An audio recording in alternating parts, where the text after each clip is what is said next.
दोस्तों आज हम एक्सप्लेन करने वाले हैं हाल ही में आई मूवी टूरिस्ट फैमिली को, जिसमें एक फैमिली श्रीलंका से बॉर्डर क्रॉस करके यानी समुद्र के जरिए इंडिया आती है। अब ये फैमिली श्रीलंका से इंडिया कैसे और क्यों आई है, ये जानने के लिए एंड तक बने रहें और वीडियो को लाइक कर दें। हम चलिए कहानी शुरू करते हैं। अब दोस्तों सबसे पहले हम इस फैमिली के बारे में जान लेते हैं, जिसमें टोटल 4 लोग हैं। दास, उसकी बीवी वसंती, इन दोनों का बड़ा बेटा नीथू और इनका छोटा बेटा मुरली। पूरा का पूरा परिवार रात को श्रीलंका से भाग के इंडिया आता है। जब परिवार इंडिया में एंटर कर लेता है यानी रामेश्वरम पहुंच जाता है तो सभी चैन की सांस लेते हैं। तभी मुरली को याद आता है कि वो अपना बैग बोट में ही भूल आया। वो दास से कहता है कि पापा मैं अभी बोट से बैग लेके आता हूँ। इतने में कुछ पुलिस कांस्टेबल आके दास की फैमिली को पकड़ लेते हैं। कांस्टेबल भैरवन उनसे पूछताछ करने लगता है कि कौन हो आप लोग और इस वक्त यहाँ क्या कर रहे हो। दास भैरवन से कहता है कि मैं श्रीलंका से इंडिया आया हूँ। मेरे देश की हालत बहुत खराब हो गई है। लोगों के पास करने का ढंग का काम तक नहीं है, इसलिए मैं काम की तलाश में इंडिया आया हूँ और मैं यहीं अपनी फैमिली को लेकर सेटल होना चाहता हूँ। भैरवन कहता है कि तुम लोग यहाँ आ तो गए हो, पर इंडिया में रहोगे कहाँ? क्या यहाँ कोई तुम्हारे जानने वाला है? दास कहता है कि इंडिया में मेरा साला रहता है, वो हमें लेने के लिए रामेश्वरम आने वाला था। शायद आप लोगों को देखकर कहीं छुप गया होगा और उसे पहचानना बहुत आसान है। मेरा साला बहुत मोटा है और उसके घुंघराले बाल हैं। इसके बाद वो कांस्टेबल समुद्र के किनारे आसपास दास के साले को ढूंढने लगते हैं और वाकई में उन्हें वो वहीं बोट के पीछे छुपा हुआ मिलता है। दास का साला, जिसका नाम प्रकाश था, पुलिस उसे भी गिरफ्तार कर लेती है और इन सभी को पुलिस स्टेशन ले जाते हुए मुरली अपने बैग से एक पपी को बाहर निकालता है। वो पपी मुरली को वहीं बीच से मिला था, लेकिन वो कांस्टेबल भैरवन को पपी से जुड़ी एक झूठी कहानी सुनाता है, जिसे सुनकर भैरवन इमोशनल हो जाता है। वो दास से कहता है कि तुम्हारा परिवार तो बहुत ही अच्छा है, ऐसा समझो तुम लोग कभी श्रीलंका से इंडिया आए ही नहीं, न मैंने तुम लोगों को आते देखा, और यहाँ से सीधा चेन्नई चले जाओ और वहाँ जाकर आराम से रहो। इतना कहकर कांस्टेबल भैरवन दास के परिवार को पुलिस जीप से उतार कर चला जाता है। इसके बाद प्रकाश उनके लिए कैब बुक करता है और उनका चेन्नई जाने से पहले रामेश्वरम घूमने का प्लान था। तब दास और उसकी फैमिली वाले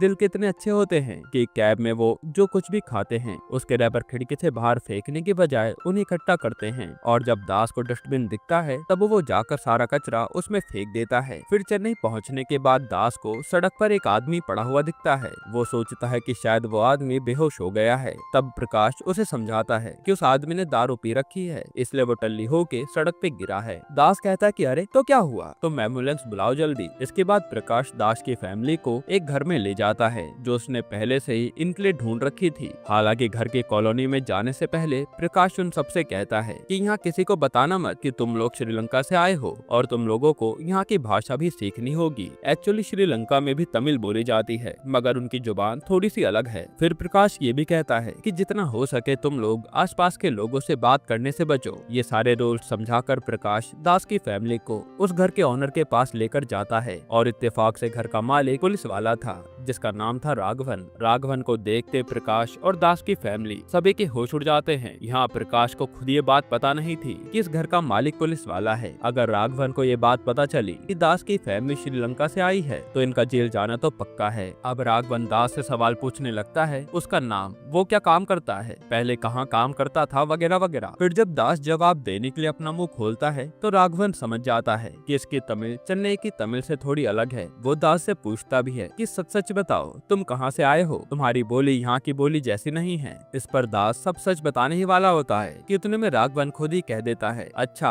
अब पता चला मुझे, तुम लोग केरला से हो ना। ये सुनते प्रकाश बीच में कूद पड़ता है और कहता है, हाँ सर, ये लोग केरला से ही हैं। ऐसा करके दास की फैमिली को वो पुलिस वाला रेंट पे कमरा दे देता है। इसके बाद जब वो लोग किराए पर रहने लगते हैं तो उसी इलाके की एक बूढ़ी औरत इनके घर आके वसंती से बातचीत करने की कोशिश करती है, मगर वसंती उससे ज्यादा बात नहीं करती। हालांकि दास के बड़े बेटे का इस नए घर में बिल्कुल भी मन नहीं लग रहा था। वो हर समय अपने मोबाइल में ही लगा रहता और खोया खोया सा नजर आता। अब देखते देखते वसंती की अड़ोस पड़ोस की औरतों से अच्छी जान पहचान हो जाती है, लेकिन दास को ये बात बिल्कुल भी पसंद नहीं आती। वो वसंती को पड़ोसियों से बात करने से रोकता है। फिर अगले दिन प्रकाश दास की फैमिली के लिए कुछ जरूरत का सामान लाता है, जैसे बर्तन, टेबल, कुर्सी वगैरह। साथ ही वो उन सब के नकली डॉक्यूमेंट्स भी बनवा कर लाया था ताकि जरूरत पड़ने पर ये लोग उन्हें दिखा सके दूसरी तरफ उस बूढ़ी आंटी की और वसंती की भी दोस्ती हो जाती है। एक दूसरे के घर आना जाना शुरू हो जाता है और वसंती अब तक सभी पड़ोसियों को यही बताती थी कि हम केरला से हैं। वहाँ कुछ दिक्कत हो गई थी, इसलिए हमें चेन्नई शिफ्ट होना पड़ा। मई दास चेन्नई शहर में जगह जगह काम की तलाश में घूम रहा था।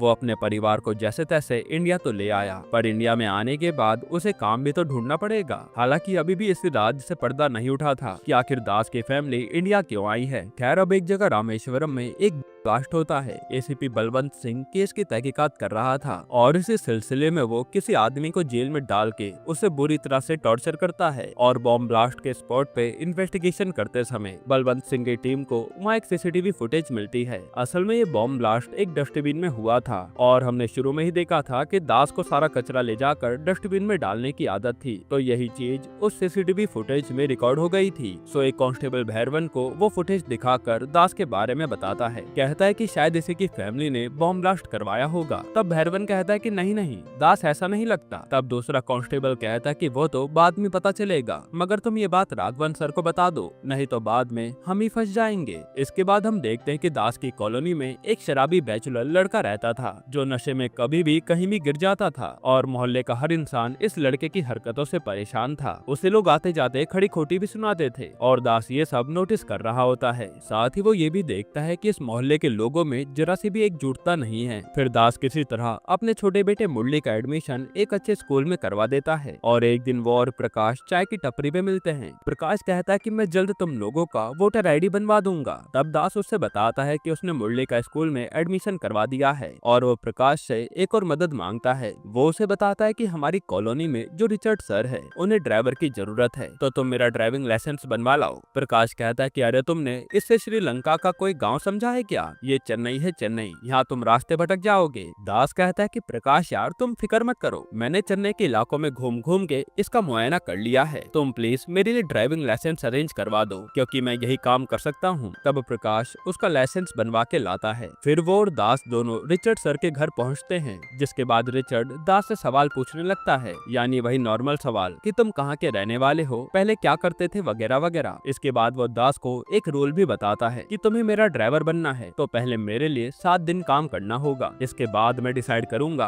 कि तुम्हें काम पे रखना है या नहीं। दास पूछता है कि क्या आप मुझे उन 7 दिनों की सैलरी दोगे? रिचर्ड कहता नहीं, ये 7 दिन बस तुम्हारा टेस्ट चलेगा। ये सुनते प्रकाश दास के कान में कहता है कि ये बूढ़ा तो बहुत ही कंजूस निकला, बाद में इसने सैलरी देने से आना काने की तो क्या होगा, ऐसा करो मना कर दो। अब दास रिचर्ड को मना करने ही वाला होता है कि उतने में वो रिचर्ड का नौकर दास और प्रकाश के लिए डिस्पोजेबल कप में चाय लेकर आता है। ये देख रिचर्ड अपने नौकर को डांट लगाता है, कहता है कि अगर अभी मेरे रिश्तेदार या दोस्त आते तो क्या तुम उन्हें भी डिस्पोजेबल कप में चाय देते? वो छोड़ो, तुम इतना बताओ कि जब तुम यहाँ काम मांगने आए थे तब क्या मैंने तुम्हें पेपर कप में चाय दी थी? नहीं ना, जाओ जाकर ढंग के कप में डाल के चाय लाओ। अब ये सब देखकर दास, जो रिचर्ड को ड्राइवर बनने से मना करने वाला था, वो उसके लिए 7 दिन टेस्ट देने के लिए रेडी हो जाता है। फिर पहला दिन आता है, दास गाड़ी में पुराने गाने चलाता है ताकि रिचर्ड को इम्प्रेस कर सके। इधर उस बूढ़ी आंटी की तबीयत खराब हो जाती है और वसंती जब उनके घर जाती है तो आंटी का पति गुणशेखर वसंती को ये बात बताता है। वसंती पूछती कि क्या इस घर में सिर्फ आप दोनों ही रहते हो? गुणशेखर वसंती को बताता है कि उसके और उसकी बेबी की लव मैरिज हुई थी जो उनके परिवार वालों को एक्सेप्ट नहीं थी, इसलिए हमने भागकर शादी कर ली थी। इधर दास गाड़ी में पुराने गाने बजाना जारी रखता है। तब रिचर्ड कहता है कि क्या हर समय ये फालतू के गाने बजाते रहते हो, मुझे ये जरा भी पसंद नहीं है। तब दास मनी मन सोचने लगता है कि वो ऐसा क्या करे जिससे रिचर्ड खुश हो जाए। फिर अगले दिन जब दास गाड़ी साफ कर रहा होता है तो वो शराबी लड़का वहाँ से गुजरता है। दास उससे पूछता है कि अरे भाई तुमने खाना खाया क्या, कैसे हो? लेकिन वो लड़का दास को कोई जवाब नहीं देता। इतने में गुणशेखर की बीवी आके वसंती को बताती है कि अब तक मेरे पति नहीं उठे हैं, रोज सवेरे तो जल्दी उठ जाते थे, आप जरा आकर देखिए ना। तब दास और वसंती दोनों गुणशेखर को देखने जाते हैं। तभी गुणशेखर की आंख खुलती है। वो कहता है कि कल रात बहुत अच्छी नींद आई इसलिए इतनी देर तक सोता रहा, आप लोग यहाँ क्या कर रहे हो? इसके बाद गुणशेखर अपनी बीवी को आवाज लगाते हुए हॉल में जाता है, मगर उसकी बीवी खुद उसकी फिक्र में मर चुकी थी और बैठे बैठे उसे दिल का दौरा पड़ा था। उसे देख गुणशेखर फूट फूट कर रोने लगता है। रोते हुए वो दास को बताता है कि जब हमने शादी की थी मेरी बीवी के पिताजी ने हमें बद्दुआ दी थी कि तुम दोनों अकेले लावारिस की मौत मरोगे। वही बात आज सच हो गई, मैं आज बिल्कुल अकेला हो गया हूँ। ये सुन दास गुणशेखर से कहता है कि आप अकेले नहीं हो, हम आपके हैं ना, और ये पूरी कॉलोनी भी आपके साथ है। इसके बाद दास कॉलोनी के सारे लोगों को उस आंटी के फ्यूनरल के लिए इकट्ठा करता है और सारे कॉलोनी वाले तुरंत गुणशेखर के घर आ जाते हैं। फ्यूनरल में आंटी का बूढ़ा बाप यानी गुणशेखर का ससुर भी आता है जो गुणशेखर से माफी मांगता है। ये देख गुणशेखर आकर दास के आगे हाथ जोड़कर उसे थैंक यू कहता है। वो बोलता है कि तुम कोई आम इंसान नहीं हो, इतने सालों में हम कॉलोनी वालों में कोई एकता नहीं थी, तुमने हमें एक दूसरे के करीब लाया है। और कॉलोनी वाले भी यही सोचते हैं। यहाँ दास के आने के बाद से ही कॉलोनी वाले मिलजुल कर रह रहे थे। फिर दास रिचर्ड के पास जाकर अपनी नौकरी की बात करता है और उसे रिचर्ड के लिए ड्राइविंग करते हुए 7 दिन हो चुके थे। तब रिचर्ड कहता है कि तुम्हें नौकरी नहीं मिल सकती, तुम जा सकते हो। दास पूछता है कि लेकिन इसका कारण क्या है? अगर आपको मेरे गानों से तकलीफ है तो मैं गाड़ी में गाना नहीं बजाऊंगा। मगर रिचर्ड उसे कोई वजह नहीं बताता, बस कहता है कि तुम्हें जवाब देना मैं जरूरी नहीं समझता। इस पर दास भी भड़क जाता है, कहता है कि तुम्हारी सच्चाई तो तुम्हारे घर के नौकर ने पहले ही दिन मुझे बता दी थी, पर मैंने उसकी बातों पर यकीन नहीं किया, गलत किया मैंने। फिर शाम को दास शराब के नशे में धुत होकर घर लौटता है। तब मुरली का पपी बहुत शोर कर रहा होता है, जो देखकर नीतू उसे सुबह कहीं ले जाकर छोड़ देता है और दोनों माँ बेटे दास की हालत देखकर उस पर गुस्सा करते हैं। नीतू कहता है कि ऐसी हालत में आपको दारू पीने की क्या जरूरत थी। दास कहता है कि तुम मुरली के कुत्ते को बाहर क्यों छोड़ाए, इतने चिड़चिड़े क्यों हो गए हो तुम। यहाँ हमें इन लोगों के इंडिया आने की असली वजह भी पता चलती है। असल में दास का बेटा नीतू श्रीलंका में एक लड़की से प्यार करता था। जब लड़की के घर वालों को ये बात पता चली तो उन्होंने दास के पास आकर धमकी दी, कहा अगर आइंदा तुम्हारा बेटा हमारी बेटी के आसपास नजर आया तो तुम्हारे पूरे परिवार को मार डालेंगे। इसी डर के कारण दास को अपना परिवार लेकर इंडिया आना पड़ा। फिर नीतू दास से पूछता है कि पापा आपने आखिर ऐसा क्यों किया। दास कहता है कि ना सिर्फ मैं बल्कि दुनिया का कोई भी बाप अपने परिवार को बचाने के लिए यही करता। नीतू कहता है कि आपकी वजह से मैंने उस लड़की को छोड़ दिया, हमारा गाँव हमारा देश छोड़ दिया। दास कहता है कि अगर यही है तो चलो मैं तुम्हारी उस लड़की से शादी करवा देता हूँ, कहाँ है वो। नीतू कहता है कि इसकी कोई जरूरत नहीं है, उसकी शादी तो कब की हो गई होगी। और इससे भी दुख की बात तो यह है कि आप यहाँ पर काम के लिए दर बदर भटक रहे हो। उस दिन भी आप पुलिस वाले के पैरों में गिर गए थे। अगर हम श्रीलंका में होते तो मैं अपनी पढ़ाई खत्म करके कोई अच्छी नौकरी कर लेता, और यहाँ मेरी डिग्री का कोई काम नहीं है। अब मैं क्या करूँ ये आप ही बताओ। ये सुन दास अपने बेटे से माफी मांगता है, कहता है कि मुझे माफ कर दो बेटा, मैंने इन सब चीजों के बारे में सोचा ही नहीं। उस वक्त तो मुझे बस तुम सबकी जान की फिक्र थी। नीतू कहता है कि आप भी मुझे माफ कर दो पापा, ये सब मेरी वजह से ही हुआ है। ऐसे में दोनों बाप बेटे एक दूसरे से खुल के बात करते हैं और दोनों में सुलह हो जाती है। अब उस समय वहाँ राघवन की बेटी भी वहीं होती है और इन लोगों को साथ में हंसता मुस्कुराता हुआ देखकर वो मन ही मन सोचती है कि मेरी फैमिली ऐसी क्यों नहीं है, ये लोग आपस में कितने खुश हैं। इस तरफ रामेश्वरम में एसीपी बलवंत का सीनियर उसको बुला के डांट लगाता है और बलवंत सिंह ने बॉम्ब ब्लास्ट केस में जिस बंदे को लॉकअप में डाला था उसके साथ मारपीट की थी, उसकी हालत बहुत ही क्रिटिकल थी। सीनियर कहता है कि उस बंदे को अगर कुछ भी हुआ तो तुम्हारी नौकरी चली जाएगी, उससे पहले इस बॉम्ब ब्लास्ट केस को सॉल्व करो। इसके बाद कांस्टेबल भैरवन बलवंत सिंह को दास के बारे में सब बता देता है कि कैसे कुछ दिनों पहले उसकी फैमिली श्रीलंका से इंडिया आई थी। वो ये भी बताता है कि सीसीटीवी फुटेज में जो आदमी डस्टबिन में कुछ फेंक रहा था वही दास है। फिर एक बंदा अपने खोए हुए पपी की मिसिंग रिपोर्ट लिखवाने पुलिस स्टेशन आता है और पपी की फोटो देखने पे भैरवन को पता लगता है कि ये तो वही पपी है जो दास के बेटे के पास था। उस दिन उसने पपी को लेकर दुख भरी स्टोरी सुनाई थी, यानी वो कहानी दास की फैमिली सब झूठे हैं, ऐसा भैरवन सोचने लगता है। इसके बाद बलवंत सिंह की टीम फिर से उसी कैमरा की फुटेज को चेक करती है। उसमें दास का फेस तो नजर नहीं आता, मगर उन लोगों ने जिस कैब को बुक किया था उसके ड्राइवर को ढूंढ के पुलिस उससे दास की फैमिली के बारे में पूछने लगती है। तब कैब वाले ने दास की फैमिली को जहाँ ड्रॉप किया था बलवंत उस जगह अपनी टीम को लेकर पहुंच जाता है, यानी दास की कॉलोनी में। इधर दास का पूरा परिवार कॉलोनी वालों से पूरी तरह घुल मिल चुका था और दास उन्हें अपनी सच्चाई भी बता देता है। हालांकि कॉलोनी वाले तब भी उसके परिवार को एक्सेप्ट कर लेते हैं।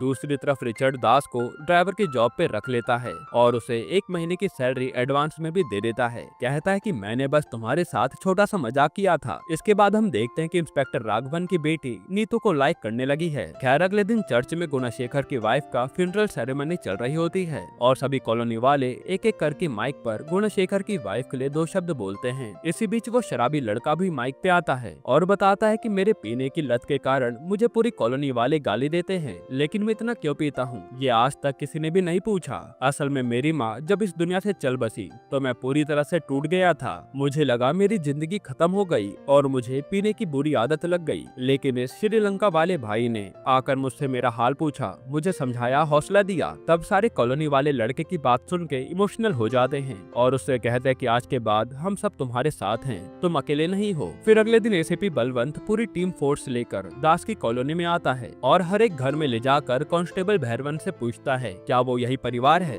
जिसे तुमने छोड़ दिया था? तब भैरवन ना में जवाब देता है। फिर आखिरकार जब ये लोग दास के घर पहुंचते हैं तब भी भैरवन ना में ही जवाब देता है, कहता नहीं वो ये फैमिली नहीं है। तब बलवंत सिंह भैरवन का कॉलर पकड़ लेता है, कहता है कि अब तुम मेरे साथ गेम खेलोगे? कॉलोनी के सारे घर हमने छान लिए हैं, अगर इन सब में से कोई भी परिवार नहीं है तो आखिर वो परिवार गया कहाँ? उसी वक्त इनको इन्फॉर्मेशन मिलती है कि कुछ दिनों पहले जिस बंदे को पकड़ के बलवंत सिंह ने टॉर्चर किया था वो मर गया है और बलवंत सिंह की गिरफ्तारी का ऑर्डर आ चुका है। इसके बाद सभी पुलिस वाले वहाँ से निकल रहे होते हैं। तब दास भागते हुए भैरवन के पास आता है। वो पूछता है कि सर आप तो हमें जानते भी नहीं हो, फिर आपने झूठ क्यों बोला? भैरवन कहता है कि दरअसल मैं यहाँ तुम्हारे परिवार को गिरफ्तार करवाने ही आया था, मगर यहाँ आने के बाद मुझे पता चला कि तुम कितने अच्छे लोग हो। जब घर घर जाकर हम पूछताछ कर रहे थे तब कॉलोनी के सभी लोग श्रीलंका की बोली में तमिल बोल रहे थे ताकि तुम्हारी फैमिली पकड़ी ना जाए। इसी से मैंने अंदाजा लगाया कि तुम्हारी फैमिली कितनी अच्छी होगी जो यहाँ कॉलोनी में भी घुल मिल गए और तुम लोगों ने किसी को नुकसान भी नहीं पहुँचाया है। ऐसे में अगर तुम्हें अरेस्ट करवा देता